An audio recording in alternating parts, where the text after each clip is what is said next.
The last signal. In the quiet village of Eldridge, where mobile signals barely reached and time seemed to move slower than usual, lived a 17-year-old boy named Aarav.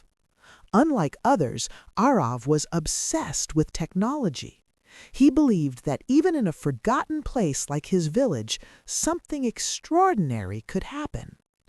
One evening, while fixing an old radio he had found in his grandfather's attic, Aarav picked up a strange signal. It wasn't music, nor was it a voice, just a repeating pattern of beeps. Curious, he started decoding it. Days passed, and Aarav barely slept. Finally, he cracked it. The signal was a message. Help. Location unknown. Time running out. At first, he thought it was a prank, but the signal kept coming every night at exactly 11:11 p.m. Aarav decided to track its origin.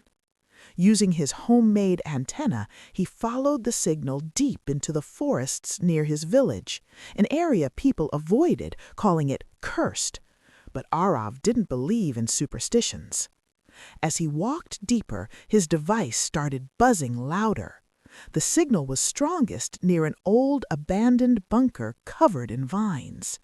His heart raced. Gathering courage, Aarav pushed the rusty door open. Inside it was dark and cold. His flashlight flickered as he stepped down the narrow stairs. Suddenly, the beeping sound grew louder. Then he saw it. A small device blinking red on a table, and beside it, a skeleton. Aarav froze. There was a notebook lying nearby. With trembling hands, he opened it.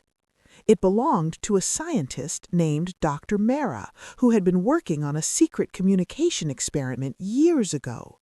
According to the notes, the device was designed to send signals across time, not just distance. The final entry read, "If anyone finds this, I am trapped. Not here, but somewhere in time. This signal is my only hope." Aarav's mind spun. The message wasn't from the past. It was from someone stuck in time itself. Suddenly, the device beeped faster, and new words appeared. "You found it. Don't turn it off." Aarav stepped back.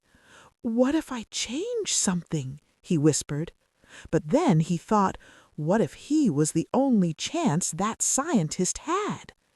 Taking a deep breath, Aarav adjusted the device. "Tell me what to do," he said softly.